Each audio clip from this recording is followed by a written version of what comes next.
பாண்டியன் ஸ்டோர்ஸில் இன்றைக்கான எபிசோடு என்னென்னு பார்க்கலாம். ஆத்தாவோட பிறந்த நாளை நல்லபடியாக செலிப்ரேட் பண்ணிட்டு வந்ததுனால பாண்டியன் ரொம்பவே சந்தோஷமாக இருக்காங்க. அதனால் குடிக்கலான்னு சொல்லிட்டு எல்லார் முன்னாடியும் உட்காந்து டைனிங் டேபிளில் உட்காந்து குடிச்சிட்டு இருக்காங்க. எல்லாருக்கிட்டையும் சந்தோஷமாக பேசிட்டு ரொம்பவே ஹாப்பியாகவும் இருக்காங்க. என்னம்மா, நான் உனக்கு இங்கே குடிக்கிறதுனால எந்த பிரச்சனையும் இல்லையாம்மா ராஜின்னு சொல்லிட்டு கேட்குறாங்க. அதெல்லாம் ஒன்றும் பிரச்சனை இல்லைம்மாம்மா, நீங்கள் குடிங்கன்னு சொல்லிட்டு சொல்லியிருப்பாங்க. அது மட்டும் இல்லாமல் ரொம்பவே எல்லாருமே சந்தோஷமாக இருக்காங்க. கோமதி உட்பட எல்லாரும் ரொம்ப சந்தோஷமாக இருக்காங்க. ஏன்னா ஆத்தாவோட பிறந்த நாள் இந்த அளவுக்கு செலிப்ரேட் பண்ண நினைக்காத அளவுக்கு பண்ணிட்டு வந்ததுனால, கதிர் மட்டும் இல்லாமல் ஃபோட்டோ எடுத்துகிட்டு வந்து கொடுத்ததுனால எல்லாருமே ரொம்பவே சந்தோஷமாக இருக்காங்க. எல்லாம் நடந்த விஷயத்த எல்லாத்தையுமே பேசிட்டு சந்தோஷமாக பேசிட்டு இருக்காங்க. அந்த டைமில் அரசி கடையோட கணக்கெல்லாம் பார்த்துட்ருக்காங்க. எப்பயும் மயில் தான் பார்ப்பாங்க. இன்றைக்கி என்னமோ அரசி எடுத்து பார்த்துட்ருக்காங்க.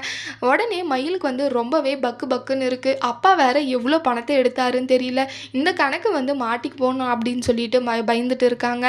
அதே மாதிரி அரசியும் கண்டுபிடிச்சிருவாங்களான்னு சொல்லிட்டு மயில் ரொம்பவே பயந்துட்டுருக்காங்க.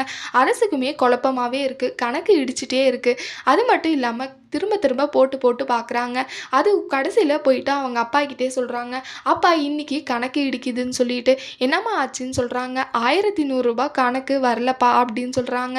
என்ன ஆயிருக்கோம் அப்படின்னு சொல்லிட்டு சொல்கிறாங்க. உடனே கதிர் சொல்கிறாங்க, 1100 தானே, போனால் போயிட்டு போகுது விடுன்னு சொல்லிட்டு சொல்கிறாங்க. உடனே பாண்டியன் திட்டுறாங்க, என்னடா ட்ராவல்ஸ் வச்சதுமே உனக்கு ஒரு 1100 பணமாக இல்லாமல் போயிடுச்சா அப்படின்னு சொல்லிட்டு.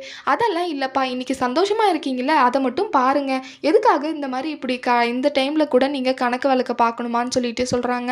என்றைக்கு இருந்தாலும் பார்க்கணுண்டா, அதுதான் கரெக்டு அப்படின்னு சொல்லிட்டு சொல்கிறாங்க. அப்போ வந்து சொல்கிறாங்க, ஆமாம் அப்போ கதிர், நீ சொல்கிறதும் கரெக்டு தான் அப்படின்னு சொல்லிட்டு பழனி வந்து நடுவில் பேசுகிறாங்க. அதை கேட்ட பாண்டியனுக்கு உடனே நீ தான் அந்த பணத்தை எடுத்தியா அப்படின்னு சொல்லிட்டு சந்தேகப்படுறாங்க. இல்லை மச்சான், நான் எதுக்கு எடுக்கிறேன்னு சொல்லிட்டு சொல்கிறாங்க. அப்புறம் எதுக்குடா நீ இந்த வந்து சமாளிச்சுட்டு இருக்க அப்படின்னு சொல்கிறாங்க. ஏன்னா சரவணன் வந்து எப்பவுமே என்கிட்ட சொல்லாமல் எடுக்க மாட்டான், நீ வேணா எடுத்திருக்க வாய்ப்பு இருக்குன்னு எல்லார் முன்னாடியுமே பள்ளி போட்டுடுறாங்க. அதை வந்து பழனியால் தாங்கவே முடியல. இங்கே பாரு மச்சான், நான் 5 ரூபா 10 ரூபா அந்த மாதிரி தான் எடுப்பேன், ஏதோ பெட்ரோல் செலவுக்கோ டீக்கோ அப்படின்னு. ஆனால் நான் இந்த மாதிரி எல்லாம் இவ்வளோ பெரிய அமௌண்ட்டு நான் எதுக்கு எடுக்கிறேன்னு சொல்கிறாங்க. உடனே ஆத்தா மேலே சத்தியம் பண்ணி சொல்கிறாங்க, என் அம்மா மேலே நான் வந்து சத்தியமாக நான் அந்த பணத்தை எடுக்கல மச்சான் அப்படின்னு சொல்லிட்டு.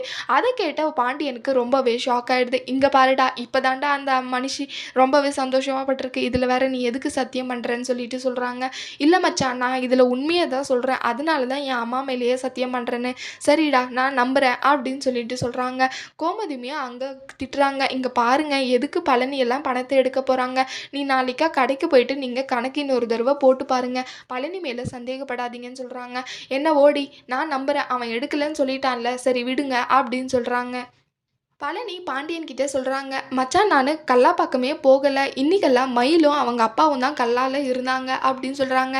இப்போ என்ன சொல்ல வர, மயிலும் அவங்க அப்பாவும் தான் எடுத்தாங்கன்னு சொல்ல வரியான்னு சொல்கிறாங்க. நான் யார் மேலேயும் பழிய போடல, நான் அந்த பக்கம் போகல, நான் எடுக்கலன்னு மட்டும்தான் மச்சான் சொல்கிறேன்னு சொல்கிறாங்க. அதை கேட்டு உடனே ஷாக் ஆகுறாங்க சரவணன். ஓ, அப்போலாம் எல்லாமே மயிலோட வேலை தான் இருக்கும், அவங்க அப்பாவோட வேலையாக தான் இருக்கும்னு சொல்லிட்டு சரவணன் ரொம்பவே கோவப்படுறாங்க.